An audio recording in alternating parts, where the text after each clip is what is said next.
Welcome back to the Pioneer Sideline. Zach Aaron is now in studio with this week's volleyball report.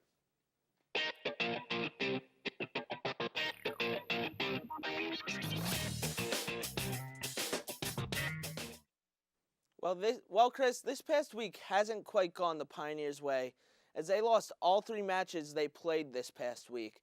All 3 matches were played on the road, the 3 being against Shawnee State in Ohio. Then the next day, they went on to IU Southeast to play their final KIAC matchup against Indiana Southeast, and then Campbellsville University of Kentucky at IU Southeast in the same day. The matches were lost by scores of 3-1 in the first match and the second match, and then they were shut out in 3 sets to Campbellsville. There were, however, a few bright spots. Senior right side hitter Nicole Wursel set her career record against IU Southeast with 22 kills and an attack percentage of .714 during the match. Kara Bradley led the team with 40 assists during the match as well, and Olivia Fisher had 14 digs in the match. Also, Shiloh Simonson, who had missed the last 7 matches with an injury, came back to play a set in the match against Campbellsville. This weekend ended the Pioneers' KIAC schedule, and they finished at 8-3.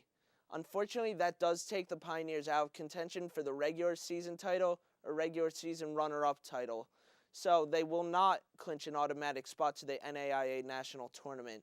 They can still clinch a spot, however, if they win the KIAC tournament at Midway in 3 weeks. But the Pioneers will have a few more regular season matches to play before the tournament. As we speak, the Pioneers are currently visiting Edenboro, a local NCAA Division II team.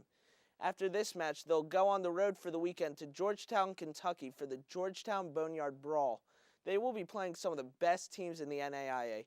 They will be playing Davenport out of Michigan and number 12 Bellevue out of Nebraska on Friday.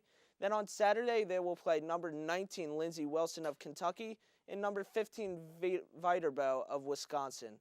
This weekend will be a huge test for the Pioneers because if the Pioneers do end up going to nationals, they will be playing the same teams of the same caliber and maybe even better.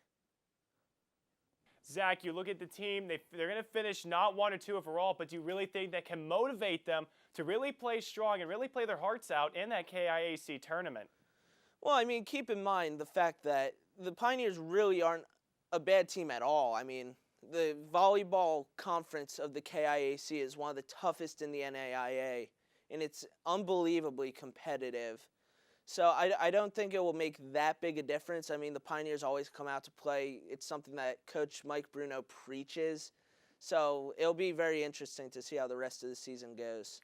All right, Zach, thank you for the time. I'm now joined by Johnie Freiwald to discuss how the rugby team finished up their first season in this new union.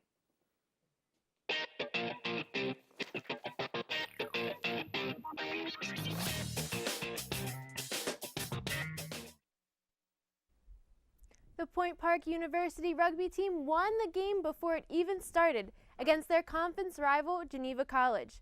Geneva had to forfeit the game because they did not have enough players. The teams decided to play each other in the last game of the season, even though Geneva had to forfeit. Once again, we saw the fans out to support the rugby team, even though the conditions were less than fantastic. The wind and the rain made for an interesting game. Even though this goes down as a win for the Bison, it was not without a challenge. Many players who haven't seen a uniform for the majority of the season were dressed in support of the Bison for the final game. Jewel Cash, who graduated last year, and Josh Edwards, whose eligibility ended at the beginning of the season, were dressed and on the sidelines for this game. The Bison gave their all and fought a fair match against Geneva, resulting in 1 try and 1 conversion kick for the Point Park Pioneers. The game ended with a final score of 21-7 Geneva. This was the last game of the season for our underdog Bison rugby team, leaving their record standing 2 wins and 4 losses. Johnie, look at them complete the first season. They do lose the game, but do end up actually winning it by forfeit. Is that a bit of a moral victory for the team moving on into next season? I think it is, especially with their first season in the conference. Now, Johnie, this was their first year in that conference. How big is it for them to finally get that experience and be able to carry that on to next year, with this being such a big difference and them having such a competitive schedule that they never had before? It's a huge change and a huge challenge for the team, and, it really made all the difference. They played a lot harder and with a lot more power and fan support than any other year, and hopefully that'll continue through the next years. Now, Johnie, you mentioned in your script there was a lot of fan support there, even in the horrible weather. How big is it for them to have so much support that they had? You know, it's huge. Like we've said all season, with all the fans, you know, they have so much support, and it really carries them through, even though this was such a tough season with a lot of tough losses. Thank you, Johnie. After the break, we will take a look at national sports and then preview the men's and women's basketball teams. Don't go anywhere. We'll be right back after this.